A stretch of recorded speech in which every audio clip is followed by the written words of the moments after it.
Hi, guys. Our guest today on this episode of Chats is the founder of Balintawak South Florida. He's a full qualified instructor of Taboada, Balintawak. Originally from the Philippines, he's traveled far and wide to attain the knowledge of FMA, of which he spreads willingly and openly. Please welcome Guro Eliseo Barja. How are you doing today, sir? Good. Thank you, Sifu Mark. Thank you for having me over. Appreciate it. All right. Thank you very much for the time that you've taken to be with us here today, sir. Oh, absolutely. Anything to talk martial arts and the arts. It's always an exciting thing. Thank you very much. So let's go ahead and get straight into this interview, sir. How did you start in the martial arts? All right. Well, you know what? Started when I was young. I think like most everybody, I started in the kicking art. I started in a one technique, crane technique. I don't know if you know it, where you put your hands to the side, stand on one leg and kind of kick. And I worked on that for a long time. It's I think it was originally from Miyagi-Do, from way back in the Karate Kid days. Then I went from kicking art to empty hand art when the drum technique came out. You know? No. That's for all those that don't know, that was just a Karate Kid reference. You know, a classic 80s hit, just when you're throwing it out there. But no, in all seriousness, for the way I started in martial arts, actually Filipino martial arts to be exact, I actually started, just like with everybody else, I'm familiar with arnis, or as people call it, arnis, that it's the stick, the association with the stick. And similar to the common things of what people would always say is like, when would I get into a fight with the stick? What happens if I get in a fight with the stick? And that was my mentality as well.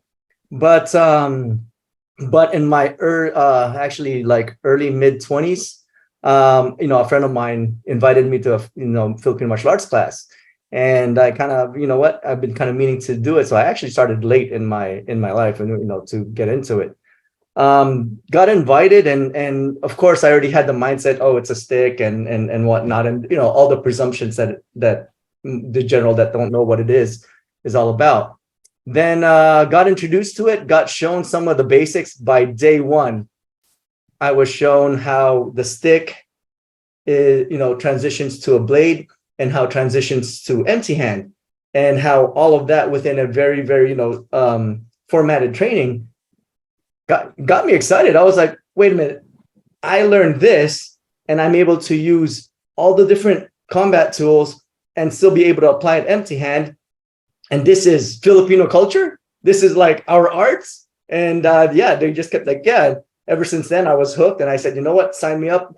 I'm doing arnis now. And really that mindset of assumption that saying, hey, you know what, this is just a stick. Yeah, it totally went out the window. It was so much more. And that started about early 2000s. And over 20 years later, I'm kind of still in the system, in the arts, and now heading to one school here in South Florida. All right. So yeah. one thing led to another. One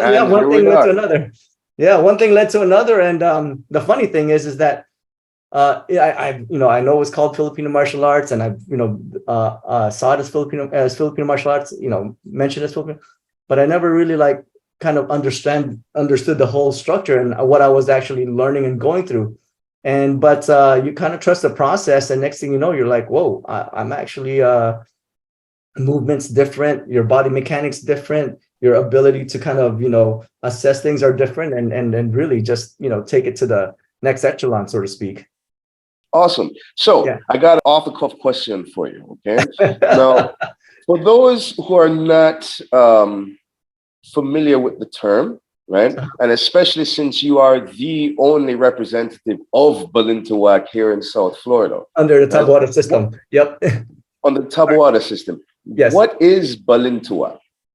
So Balintawak, it's created by Anshong Bakon, who taught Grandmaster Bobby Taboada, and who's basically headed at Charlotte, North Carolina now. And the emphasis is single stick impact weapons based. Now, it's been specialized to single stick weapons with empty hands. So as G and Bobby would say, this is the killer with the stick, and this is the feeler. And to, I guess, sum it all up, the left hand's responsibility is to clear the path so that the weapon can kind of connect. Clear the path or create traps, create or pull, push, or do what's kind of needed for the weapon to kind of come through. It's a single stick emphasis in training. The curriculum is very specific to what I would like to say is that for beginners, for people that are not FMA, inclined, it gives them a very, very definitive roadmap into kind of how to progress accordingly. And then for the experienced martial artists or Filipino martial artists or just martial arts artists in general, gives them a nice depth of arsenal to kind of work with in terms of weapons. But it's weapons-based single stick emphasis. However, that is the common, on a very surface level. But because the curriculum and the art is really focused on really body mechanics and generating power and generating, I guess, precise movement, what ends up happening is that if you take away that tool, the fighting concepts still apply. Your body mechanics still moves the same way. However, when you go for impact weapon on the stick, for example, and you go to a blade, a lot of people would say, hey, you know what? Totally different training. Yeah, you're right. The thing is that you have to be able to bridge the gap between stick and blade and work with a couple things that changes. One, your tool changes. You go from an impact maximum power needed for impact destruction to a blade to where, hey, it's not about power now. It's about speed and ability to react fast and move and cut. So I guess, for short, it's break bone or cut skin, really between the arts. So bridging that is more about calibrating to the tool. Now, just to touch on when you go without the stick or the blade, your tool changes. Now it's empty hand.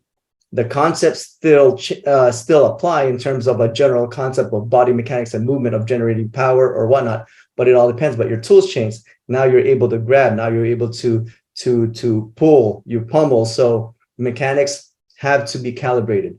So within the art itself, the focus is single stick, but if you understand the bridge and how to move and calibrate accordingly, you're actually able to change within the weapons there. So, but I don't know. I think I diverted to kind of talking what Balintawak is. Got me all excited. No problem. Yeah, but Balintawak in essence, really, it's a Filipino martial arts system. That was created in Cebu, and the reason why it's called Balintawak because when Anchambakon opened up the first school, it was on Balintawak Street. So that's kind of where Balintawak originates from. Yes. Okay, so that's there you go. I answered the question without hey, let me talk about Balintawak altogether. Oh, that's pretty cool. That's pretty cool because now I see some commonality, right? Like for example, there's a style of kung fu called boxing chole fat. Right? Mm-hmm. Now, there's different other styles of chole fat, but the reason why they call it boxing is because of the town that he's from, that he created his version of chole fat in, right? The name of the town was Siubok, right? So he just called it boxing, right? Okay, so that's how he got the name. It's funny. So, there's that commonality of Balintawak Street. Yes. So that's what they call it, the style. So, okay, my question there, my next question, Guru, I'm sorry, it's a little bit off the beaten path there. Oh, no, right? Not a problem. Balintawak is considered what? Is it Cali or Eskrima or what? You said Arnis earlier. Yeah, so there's honestly, there's a few different versions of what Kali, Eskrima or Arnis is. To me, I guess it depends on what your lens is or what you were taught. a group would say, hey, you know what? It depends on the region of the Philippines that you're from. Some regions will say it's Kali, some regions will say Arnis, and some know it as Eskrima. And then at the same time, some people just see it as, hey, you know what? There's even good old behind the scenes stories like, hey, one word Kali doesn't. But you know what? At the end of the day, to me, whether you say Kali, Eskrima, or Arnis, for current modern times, in terms of my perspective, is to me, it's all the same. It's like saying, hey, it's all boxing, or hey, it's all whatever art it is. Now, when you specify whatever system, then it's just a variation of that. But to me, Kali, Eskrima, or Arnis, theoretically is kind of, all in, it all encompasses at this point the way people are reading it. But when it comes to Kali or Eskrima, yeah, depending on some regions of the Philippines, one will be a more dominant use of the word than others. So that's, yeah. So in essence, it's like saying, hey, I know karate, and then want to Shotokan karate or something, and now you've got the breakup. But everything is, whether you call it karate or whatever it is, it's just the overarching name that oversees the whole art per se. Yeah. Okay. Yeah. Thank you very much for clearing that up. So those are three terms that are pretty much interchangeable. Interchangeable. Yeah. So yes, they're pretty much interchangeable, but let me back up a little bit. Because there's also Kali as art that I just said, as if it was like overarching. However, there's also Kali that has broken up and become its own system. So then there becomes a little bit of a confusion to where a lot of people say, oh yeah, I do Kali. Some people might say, oh yeah, you do Kali, Eskrima, or Arnis. Or there's the other faction where it's like, oh yeah, I do Kali. You might be doing a system of Kali, because there's a separate lineage and separate different branches that go off to there. So again, there's modern perceptions with it, but there's also the behind the scenes of what it is. And then there's a historic aspect that, comes behind it. But for the most part today, Kali will be probably, you could view it as two different ways. So it becomes, when people say, oh, I do Kali, my question tends to be as an art or as a system, So yeah, that's just a little bit of clarification between that one word, which very good. Thank you altogether. You have no idea how much you've clarified. Like I really didn't know what the difference was, and I never really got a definitive answer right until today. Thank you very much, sir. Which actually, that's a great answer, and it's a great segue into my next question, right? Which is, what are the differences or similarities between the styles that you practice or teach? Now we had gone into the whole Arnis, Kali, and Eskrima, but there's also, speaking of Kali, right? There is. Here we go. Bring it. Get me in trouble. What we got? I don't mean to. But I'm just kidding. Go ahead. Let's go. I heard through the grapevine, Guru. You do also practice Villa Brill, Kali? Yes. So that in its own. So let me share a little bit of my journey through Filipino martial arts. And this is I'm not, when I say journey, it wasn't specific. It was just kind of the way the stars aligned and whatnot. I was very fortunate to start and learn within Balintawak, which Balintawak set me with a very, very solid foundation. I mean, Grandmaster Bobby's curriculum has been very efficient in really getting the details of body mechanics and everything, which really gave me a platform to assess a lot of movements, martial movements altogether. But within the Filipino martial arts community, there's always that saying, oh, a stick is a blade is a stick. And I'm like, okay, when you're learning in the beginning, it's like, yeah, you're just taking all the information. But look, growing up, I used to cut grass, bushes, and stuff with machetes. I know how those things kind of work around, just in general. And when people would say, hey, you know what, a stick is a blade is a stick, and that's a training. I'm watching the movements and I'm like, no, Balintawak, a stick is a stick for me. I'm generating the maximum amount of power. When I need to cut, then I'm calibrating to the tool, and then reducing the power, but going more for speed.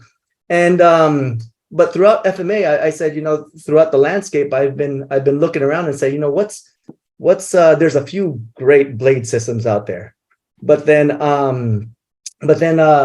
training has been predominantly with the stick. And I said, where are the guys that are really training blades? Like, where's the, and I'm not saying just because for training blades for the sake of blade, but actually have a very, very strong curriculum. Now, granted, let me just put the disclaimer there. I haven't gotten insights to all FMA. Okay. For everybody's like, hey, we do blade or something there. I was like, yep, you know what?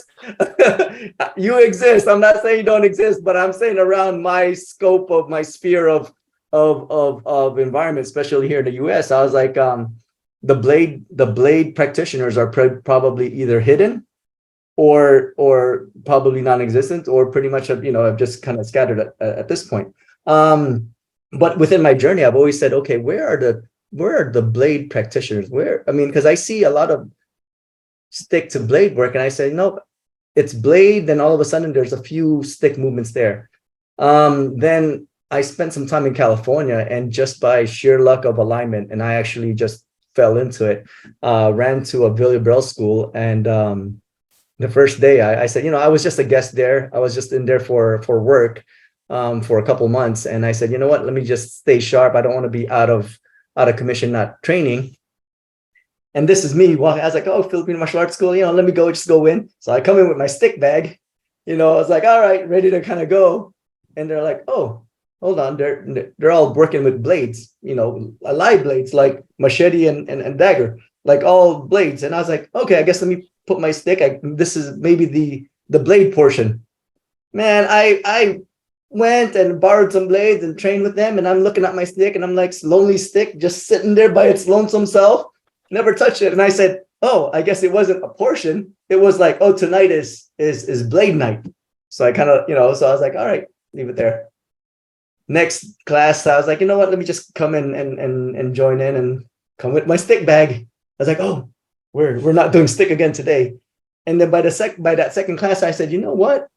These guys haven't touched sticks, and I'm looking at everybody's gear, mostly blades, and maybe, of course, sticks are there because it's, Filipino martial arts.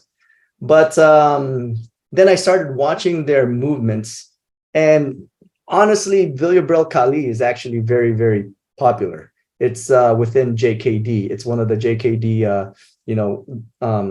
arts. But then, as I'm Googling and I'm looking in all the associations of what I have of Villiers and that system, I said the movements were just different enough to where it kept my peak and interest.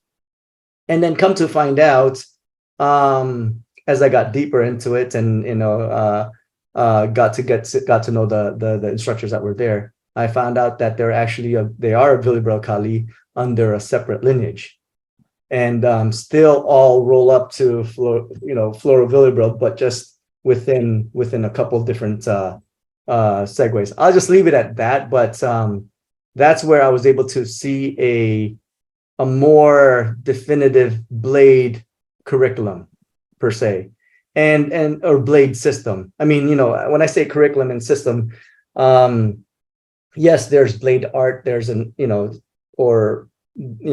stick art and this blade art and whatnot, but it's one thing to have the art, but it's one thing to actually have a systemized process or curriculum that actually trains you into it. And being able to see that within the blade, I was like, okay, that's where it piqued my interest. And so now it's one of the things that I kind of just explore and look and put in the back pocket as just as opportunities to grow the arsenal per se and understand weapons really.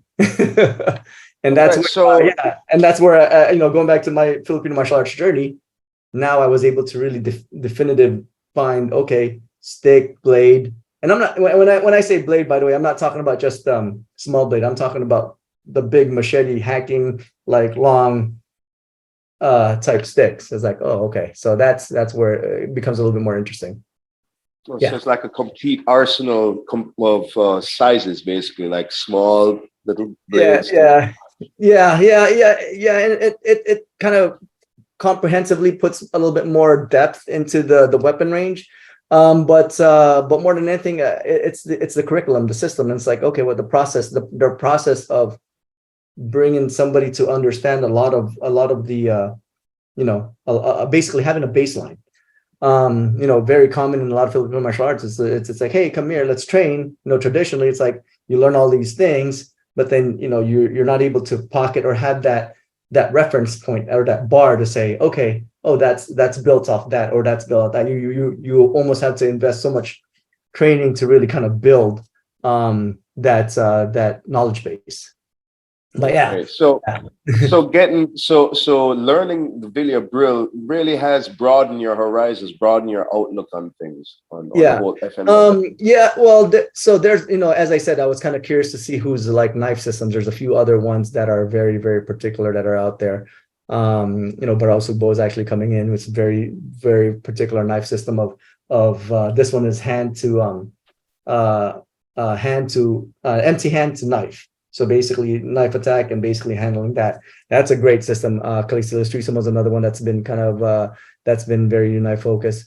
GAT has been showing a lot of their blade distance. I've been seeing a lot more as I've had now developed a good baseline. You start appreciating a lot more of the other Philippine martial arts that really speak to the blade training systems. Yeah, I think that's where yes, I've been fortunate to be able to, one, find myself a baseline, and two, access a lot of great systems and instructors that are really stick based, blade based, seeing how they all now really kind of overlap and really just kind of grow that way. And not just to be able to take it for myself in my own training, but also kind of share with my students and my group. Really. Yeah. Awesome.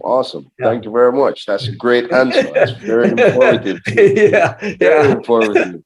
I'm telling you, my eyes are like wide open because you're shedding so much light from me right now, Guru. Yes, you are. All right, so let's go into another question, right? Which will be the third one, right?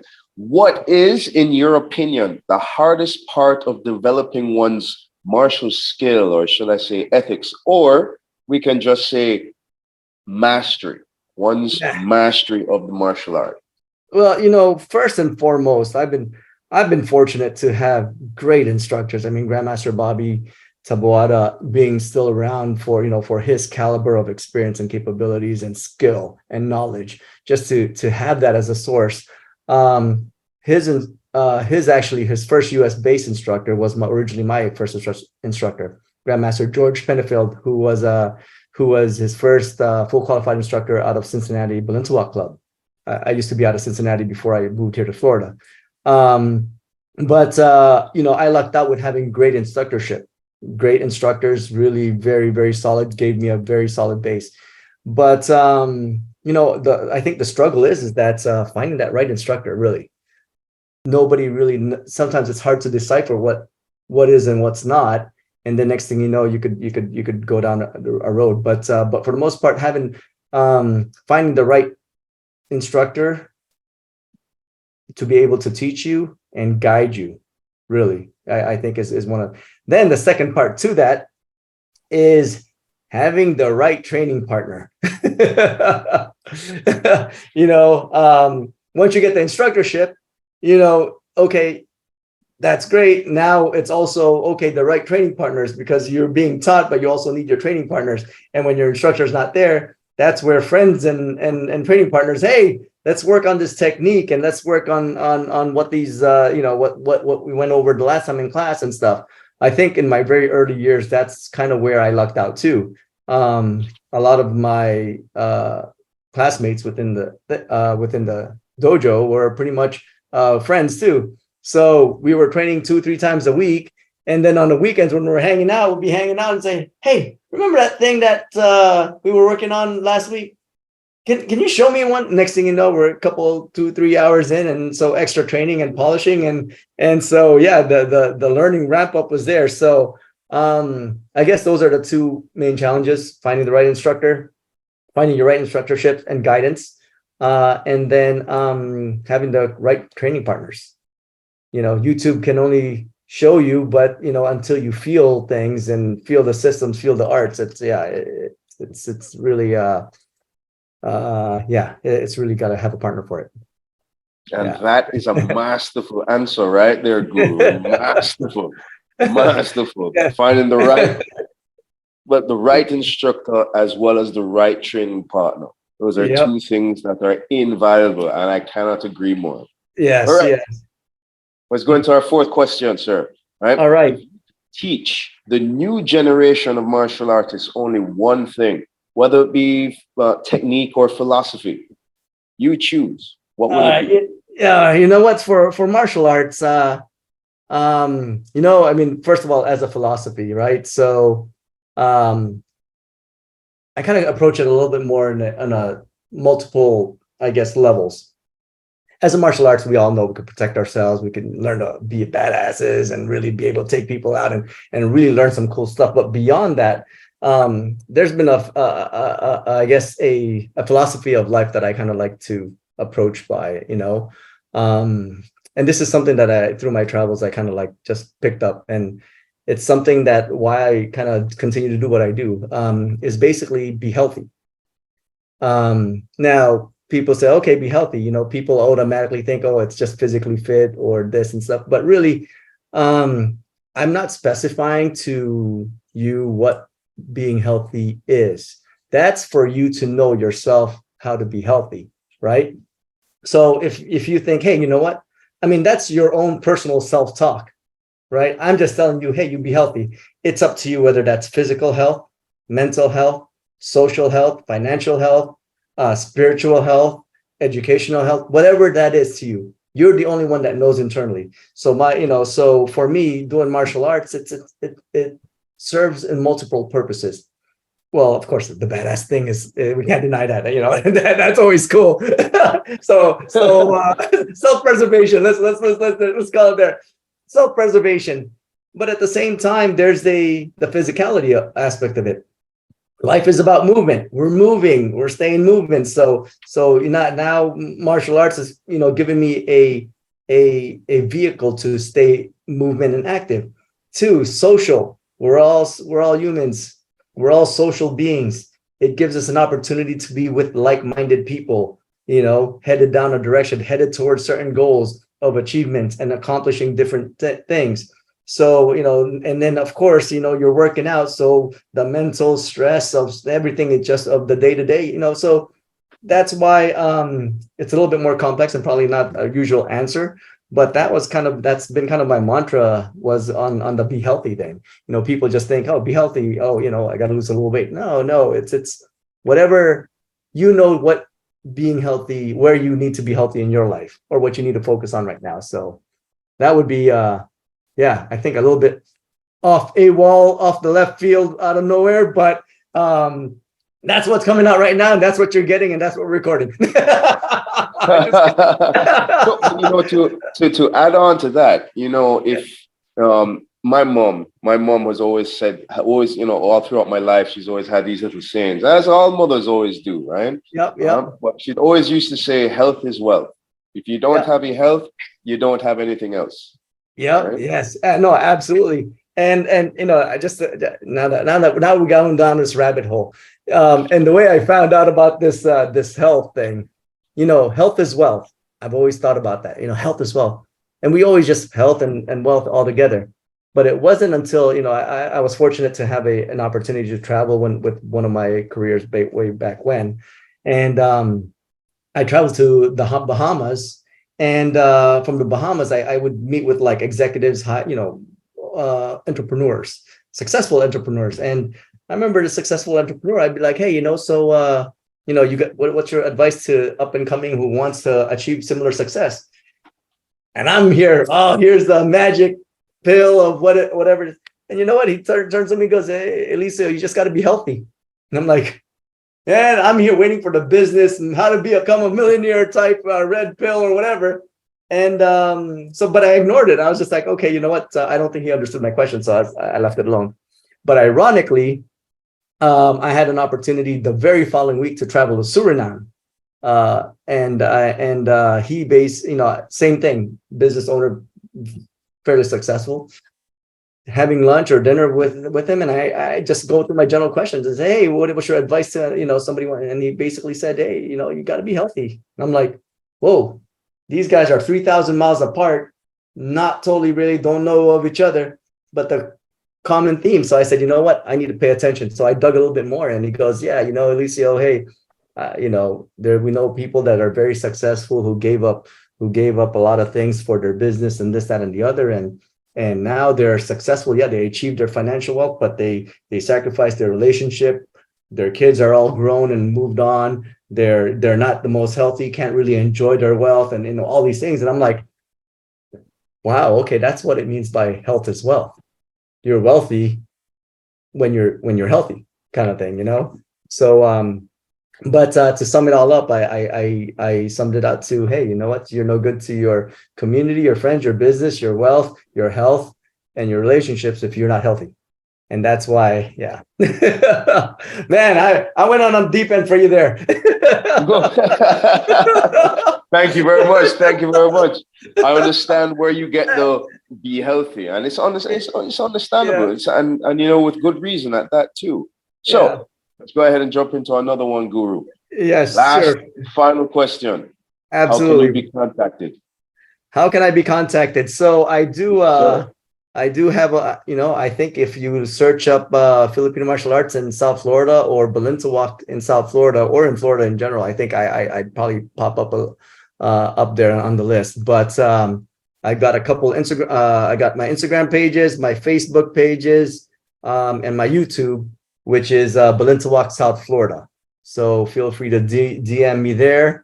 And I pretty much manage a lot of my own social media there. So I will be answering a lot of those on my own. So feel free to reach me there. I throw out my number, but depending on how long this thing is, my number could change, 5-10 years from now, and never know. So by social media, Balintawak South Florida. Or if you want to send me an email, I guess balintawakflorida@gmail.com. There you go. That should probably stay along a little bit longer. All right. Thank you very much. Information for Guro Eliseo Barja will be in the description down below. Also in the description down below will be a link for FeiYue shoes. If you need FeiYue shoes, go ahead and click the link down below. Get the best prices, get the best deals. All at FeiYue shoes. Guro Eliseo Barja. Thank you very much for being with me here today, sir. It was a very, very enjoyable conversation, and I learned a whole lot. Thank you very much. Yes, thank you. Thank you for having me. It was a pleasure. And hey, looking forward to seeing you now that I know where you're at.